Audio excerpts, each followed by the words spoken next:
இன்று இலங்கை முழுக்க ஷனித்மா சனாலி என்ற மாணவியின் பெயரும் கொழும்பில் உள்ள முன்னணி பாடசாலையில் ஒன்றான ஸ்ரீமா பண்டாரநாயக்க பாடசாலையின் பெயரும் தான் எல்லோராலும் உச்சரிக்கப்பட்டு கொண்டிருக்கின்றன. என்ன காரணம், இதன் பின்னால் என்ன நடந்தது என்பது பற்றி இந்த காணொளியூடாக பார்ப்போம். கொழும்பில் உள்ள முன்னணி பாடசாலையில் ஒன்றான ஸ்ரீமா பண்டாரநாயக்க பாடசாலையின் ஸ்குவாஷ் விளையாட்டு வீராங்கனை தான் இந்த ஷனித்மா செனாலி என்ற மாணவி.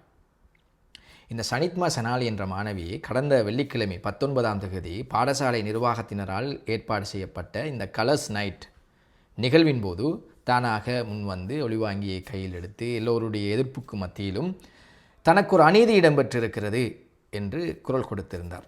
எனக்கு கிடைக்க வேண்டிய த மோஸ்ட் அவுட்ஸ்டாண்டிங் வுமன் விருதானது எனக்கு கிடைக்காமல் இன்னொரு மாணவிக்கு கிடைக்கின்றது என்பதுதான் இந்த மாணவியின் குற்றச்சாட்டு. என்ன காரணம், ஏன் இந்த விருது எனக்கு கிடைக்கவில்லை என்றால், இந்த நிகழ்வு ஏற்பாடு செய்வதற்கு முன்னர், இந்த நிகழ்வு நடப்பதற்கு முன்னர் ஒத்திகை ஒன்று நடைபெற்றது, ரிஹர்சல் ஒன்று நடைபெற்றது. அந்த ஒத்திகை நிகழ்வுக்கு நான் வரவில்லை. வராத காரணத்தை நான் விளையாட்டோடு சம்பந்தப்பட்ட ஆசிரியர்களுக்கும் இந்த நிகழ்வினை ஏற்பாடு செய்தவர்களுக்கும் நான் உத்தியோகபூர்வமாக அறிவித்திருந்தேன்.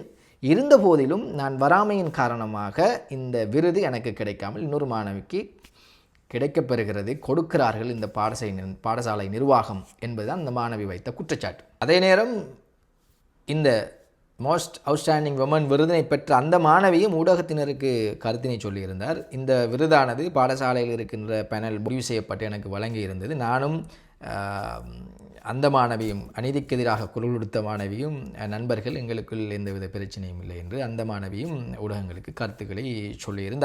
இந்த ஷனித்மா செனாலி என்ற மாணவி பாடசாலைக்கு பல்வேறுபட்ட பெயர்களை எடுத்து கொடுத்திருக்கின்றார், பல்வேறுபட்ட வெற்றிகளை எடுத்து கொடுத்திருக்கிறார். 2022ஆம் ஆண்டு பாடசாலையின் விளையாட்டுத்துறை மாணவ தலைவராக இருந்திருக்கிறார். 2023ஆம் ஆண்டு காமன்வெல்த் போட்டிகளில் தன்னை பிரதிநிதித்துவப்படுத்தி இருக்கிறார்.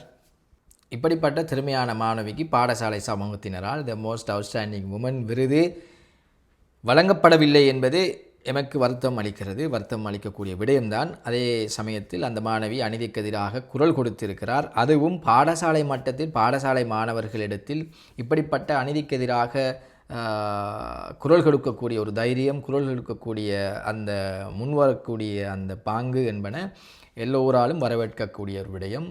பெரும் சந்தோஷம். இருந்த போதிலும் எமது இந்த தமிழ் மொழியில் சமூக ஊடகங்களில் அநீதிக்கு எதிராக குரல் கொடுக்கின்ற எழுதுகின்ற எல்லோரும் இந்த ஷனித்மா செனாலி என்ற மாணவியின் பக்கம் இருந்து மாத்திரமே நாம் எல்லோரும் பேசுகிறோம். அநீதிக்கு எதிராக ஒரு மாணவி குரல் கொடுத்திருந்தால் அந்த மாணவிக்கு வாழ்த்துக்கள் அப்படி என்று நிறைய எழுதியிருக்கிறோம்.